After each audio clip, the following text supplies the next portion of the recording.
How do you separate YAC from runner talent versus scheme? Imagine watching a running back break through a tackle and then sprinting 4 extra yards. You might wonder, is that skill or just good blocking? That's where yards after contact come into play.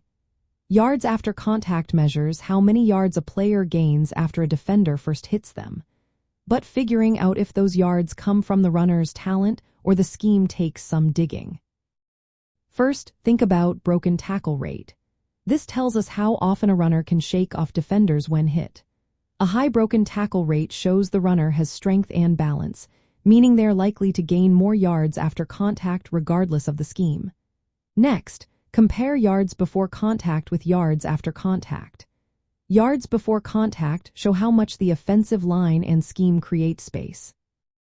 If a runner gets a lot of yards before contact but not much after, it might be scheme-driven. But if they gain extra yards after contact, that points to individual skill. Another key factor is downfield blocking.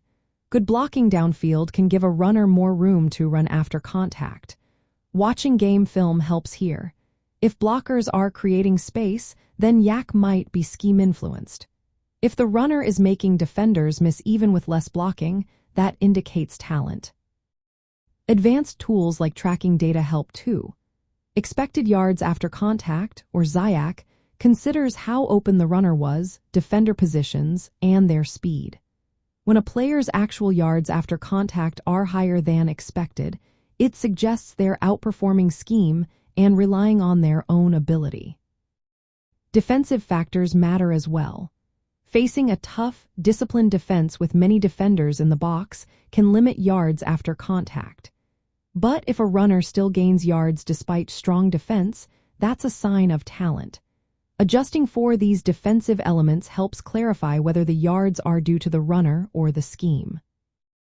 In practice, analysts look at broken tackle rates, yards before contact, expected yards after contact, and film review. Combining these clues paints a clear picture of whether a player's extra yards come from their skill or the scheme. This approach helps teams evaluate players more accurately and make smarter decisions about scouting and development.